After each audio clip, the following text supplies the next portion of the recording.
রাম মন্দিরের উদ্বোধন নিয়ে সমালোচনায় পুরীর শঙ্করাচার্য 22শে জানুয়ারি অযোধ্যায় যাবেন না বলেও স্পষ্ট জানান তিনি বলেন শাস্ত্রবিধি মেনে রাম মন্দির স্থাপন করা হোক। এই নিয়ে প্রধানমন্ত্রীকে খোঁচাও দেন পুরীর শঙ্করাচার্য স্বামী নিশ্চলানন্দ সরস্বতী। अयोध्या जाता रहता हूँ, लेकिन मेरा कार्यक्रम 22 जनवरी को अयोध्या जाने का नहीं। यथास्थान प्रतिष्ठित हों आवश्यक है, लेकिन शास्त्र सम्मत विधि निषेध का अनुपालन करके ही उनकी प्रतिष्ठा हो, यह भी आवश्यक है। मूर्ति प्रतिष्ठा को लेकर जो शास्त्र सम्मत विधि निषेध, उनमें लोभ का, भय का, कोई भावुकता का, विवेक का प्रवेश नहीं है। उस विधि निषेध का अनुपालन करना ही प्रधानमंत्री, राष्ट्राध्यक्ष आदि का दायित्व है। उस विधि का अतिक्रमण करके अपने नाम कमाने का प्रयास करना, भगवान से विद्रोह लेना है, हनुमान जी के गधे का पात्र अपने को बनाना है, चकनाचूर होने का मार्ग प्रशस्त करना। অর্থাৎ তিনি স্পষ্ট জানিয়ে দিলেন যে 22শে জানুয়ারি অযোধ্যা যাবেন না, শাস্ত্রবিধি মেনে এই রাম মন্দির স্থাপন করা উচিত এবং নাম কামানো উচিত না। এই রাম মন্দির উদ্বোধন নিয়ে নাম কামানো উচিত না, তা কার্যত ঠাকুরের সঙ্গে বিদ্রোহ করার শামিল, এমনটাই কিন্তু জানালেন তিনি। প্রধানমন্ত্রীকে খোঁচা পুরীর শঙ্করাচার্য। আমরা জানি 22শে জানুয়ারি রাম মন্দির উদ্বোধন রয়েছে এবং সেই উদ্বোধন ঘিরে কিন্তু বহু তর্ক বিতর্ক চলেছে। শেষ পর্যন্ত পুরীর শঙ্করাচার্য তিনি বেশ কিছু মন্তব্য করেছেন। কি মন্তব্য? না তিনি যাবেন না, কথা তিনি জানিয়ে দিয়েছেন।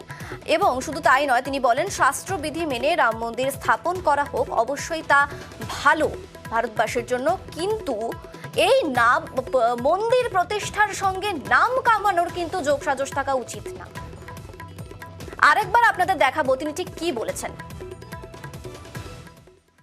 अयोध्या जाता रहता हूँ, लेकिन मेरा कार्यक्रम 22 जनवरी को अयोध्या जाने का नहीं। यथास्थान प्रतिष्ठित हों आवश्यक है, लेकिन शास्त्र सम्मत विधि निषेध का अनुपालन करके ही उनकी प्रतिष्ठा हो, यह भी आवश्यक है। मूर्ति प्रतिष्ठा को लेकर जो शास्त्र सम्मत विधि निषेध, उनमें लोभ का, भय का, कोई भावुकता का, विवेक का प्रवेश नहीं है। उस विधि निषेध का अनुपालन करना ही प्रधानमंत्री, राष्ट्राध्यक्ष आदि का दायित्व है। उस विधि का अतिक्रमण करके अपने नाम कमाने का प्रयास करना, भगवान से विद्रोह लेना है, हनुमान जी के गधे का पात्र अपने को बनाना है, चकनाचूर होने का मार्ग प्रशस्त करना। আর এই মুহূর্তে তৃণমূল সাংসদ শান্তনু সেন আমার সঙ্গে রয়েছেন। শান্তনু বাবু, পুরীর শঙ্করাচার্য তিনি তো বলেই দিয়েছেন তিনি অযোধ্যায় যাচ্ছেন না, রীতি মেনে এই রাম মন্দির প্রতিষ্ঠা করেছেন, কিন্তু আরো একটা বিষয় তিনি বলেছেন যে এই যে রাম মন্দির প্রতিষ্ঠা, এটাকে ঘিরে কিন্তু নাম কামানো কোনোভাবেই উচিত না, ঠাকুরের সঙ্গে বিদ্রোহ করার শামিল এই বিষয়টাই যে নাম কামানো, তা কার্যত উচিত নয়। মোটামুটি কার্যত তিনি এই মন্তব্যের মাধ্যমে প্রধানমন্ত্রীকে খোঁচা। আপনার প্রতিক্রিয়া? দেখুন, আমার মনে হয় আপনি একটু কম বললেন। আজকে প্রভাতের সংবাদপত্রগুলো যারা পড়েছে তারা জেনেছে যে পুরীর শ্রদ্ধেয় শঙ্করাচার্য মহোদয় তিনি আরো বলেছেন যে রাম মন্দিরে প্রাণ প্রতিষ্ঠা নিয়ে যেটা হচ্ছে সেটা উন্মাদের কাণ্ড হচ্ছে। তিনি আরো, শুধু তিনি নয়, তিনি ভারতবর্ষের প্রধান চারজন শঙ্করাচার্য প্রত্যেকেই একমত পোষণ করেছেন যে রাম মন্দিরে প্রাণ প্রতিষ্ঠার নামে ধর্মীয় মেরুকরণের রাজনীতি করার চেষ্টা করা হচ্ছে, যেটা অত্যন্ত নিন্দনীয়। তিনি বলেছেন যে অর্ধ সমাপ্ত মন্দিরকে শুধুমাত্র রাজনীতির আঙ্গিনায় রিলিজিয়ান কার্ড খেলার জন্য ভারতবর্ষের পাবলিসিটি মাস্টার প্রাইম মিনিস্টার যেটা করছেন সেটা তারা তীব্র সমালোচনা করেছেন, কারণ এটা রীতি মেনে হচ্ছে না। তিনি আরো বলেছেন যে যারা রাম মন্দিরে উদ্বোধনের দিন যাবে না তাদেরকে বিজেপি হিন্দু বিরোধী বলে তকমা দিচ্ছে। তাহলে কি এই চারজন যারা শঙ্করাচার্য, যারা হিন্দু ধর্মের ধারক বাহক, তাদেরকেও বিজেপি হিন্দু বিরোধী বলবে? এই প্রশ্নগুলোও কিন্তু তিনি তুলেছেন, সেগুলো জনসমক্ষে আনা প্রয়োজন। বেশ, ধন্যবাদ শান্তনু বাবু। আর এই মুহূর্তে আমার সঙ্গে রয়েছেন সিপিআইএম নেতা সুজন চক্রবর্তী। সুজন বাবু, যে বিষয়টা আপনাকে জানতে চাইবো, পুরীর শঙ্করাচার্য তিনি বলছেন যে তিনি অযোধ্যার রাম মন্দির স্থাপনে তিনি যাবেন না, রীতি মেনে প্রতিষ্ঠা করা উচিত এই রাম মন্দির, এবং তিনি এও বলছেন নাম কামানো উচিত না এই রাম মন্দিরকে ঘিরে, কার্যত ভগবানের সঙ্গে বিদ্রোহের শামিল। প্রধানমন্ত্রীকে খোঁচা, আপনার প্রতিক্রিয়া? দেখো, শঙ্করাচার্য চারজন রাম মন্দির উদ্বোধনে যাবেন না বলে ইতিমধ্যেই জানিয়েছেন।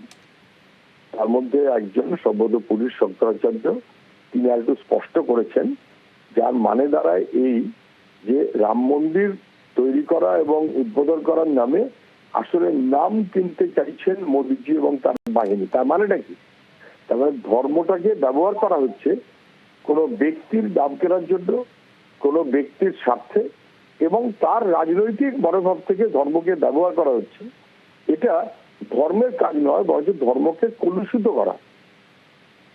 ধর্মকে কলুষিত করা, ধর্মকে ব্যবহার করে রাজনীতিকে কলুষিত করে, রাজনীতির ফায়দা তোলার জন্য ধর্মকে ব্যবহার করা ধর্মকে কলুষিত করে।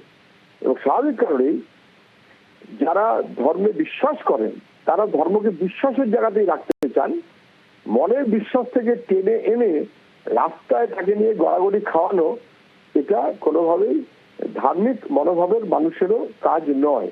শঙ্করাচার্যের কথাতে সেটাই স্পষ্ট হয়েছে। আসলে অধার্মিক, ধর্মকে কলুষিত করার মনোভাব থেকে রাজনীতির আঙিনায় তাকে নিয়ে এসে ধর্ম যখন সবাইকে এক করার, মানুষের মনের বিশ্বাসকে যুক্ত রাখার প্রচেষ্টায় ব্যস্ত থাকার কথা, সেখানে মানুষের বিশ্বাসটাকে বরং বিশ্বাসের ভঙ্গের জায়গায় নিয়ে যাবার প্রচেষ্টা করা হচ্ছে বলেই মনে হয়। শঙ্করাচার্যের কথাতে স্পষ্ট যে ওটা একটা রাজনৈতিক কর্মসূচি, ওটা ধর্ম নির্ভর কোনো কর্মসূচি নয়। ধর্ম মানুষের মনের বিশ্বাস, কিন্তু সেটা রাজনৈতিক কারণে কাজে লাগানো হচ্ছে, যেটা সাম্প্রদায়িকতা। আমাদের পার্টির পক্ষ থেকে ওখানে যাবে না বলে সীতারাম ইয়েচুরি প্রথম দিন ঠিক মূলত এই কথাটাই তো বলেছেন, যার যার ধর্ম আছে করুক, কে বাধা দিয়েছে? আমাদের সংবিধানে তার স্বীকৃতি আছে। কিন্তু ধর্মটা রাজনীতির কারণে ব্যবহার করার মধ্যে দিয়ে ধর্মকে কলুষিতই করা হয়, এটা ধর্মের কাজ না, ধার্মিক কাজ না, বরং সেই বিবেচনায় দেখি অধার্মিক রাজনৈতিক উদ্দেশ্য। বেশ, ধন্যবাদ। আর এই মুহূর্তে কংগ্রেস নেতা সৌম্য আজ তিনিও আমার সঙ্গে রয়েছেন। সৌম্যবাবু, পুরীর শঙ্করাচার্য তিনি তো জানিয়ে দিয়েছেন রাম মন্দির উদ্বোধনে তিনি যাবেন না, রীতি মেনে প্রতিষ্ঠা করা হচ্ছে, তিনি জানিয়ে দিয়েছেন। অপরদিকে ঠাকুরের সঙ্গে বিদ্রোহ করার সামিল একথা তিনি বলছেন, কারণ এটাকে নিয়ে নাম কামানো হচ্ছে, এই মন্দির প্রতিষ্ঠা, রামলালার প্রাণ প্রতিষ্ঠা নিয়ে সবকিছু নিয়ে। প্রধানমন্ত্রীকে খোঁচা, আপনার প্রতিক্রিয়া? একদম ওনাদের এই বক্তব্যকে আমরা শ্রদ্ধা সম্মানের সাথে জানাই। রামকে নিয়ে বাণিজ্যিক ভাবে বিজেপি পরিষ্কার ভোটের বৈতরণী পার হতে চাইছে, রামকে পণ্য হিসেবে ব্যবহার করছে, যেটা ভারতবর্ষের সংস্কৃতি কৃষ্টির বিরুদ্ধে। রামকে কার্যত পলিটিক্যাল পণ্য, রাজনৈতিক পণ্য হিসেবে ব্যবহার করছে। যে মন্দির সম্পন্ন হয়নি সেখানে বিগ্রহে প্রাণ প্রতিষ্ঠা করা হচ্ছে, এটা ধর্মীয় আচারের বিরুদ্ধে। সবথেকে বড় কথা হচ্ছে যে উনি এটাকে ইভেন্ট ম্যানেজমেন্ট করছেন এবং উনি আগামী দিনে ভোটের বৈতরণী হিন্দু কনসলিডেশন করার চেষ্টা করছেন। আজকে যিনি রাম মন্দিরের যিনি সব থেকে আন্দোলনের পুরোধা, লালকৃষ্ণ আদবানি বলছেন আমি যেতে চাই, বলছে দরকার নেই, আপনি থাকুন বাড়িতে। বলছে না না আপনি অসুস্থ, বলছে না না আমি অসুস্থ না, আমি ভালো আছি। বলছে না না আপনি অসুস্থ। আদবানিজি বলছেন আমি সুস্থ, যেতে চাই, বলছেন না না আপনি অসুস্থ, আপনি বাড়িতে থাকুন। কার্যত আলোর কেন্দ্রবিন্দুতে থেকে উনি দেখাতে চাইছেন যে রামকে প্রতিষ্ঠা করছেন উনি। এত ঔদ্ধত্য, এত অহংকার যে উনি পুরুষোত্তম রামকেও ছাড়ছেন না।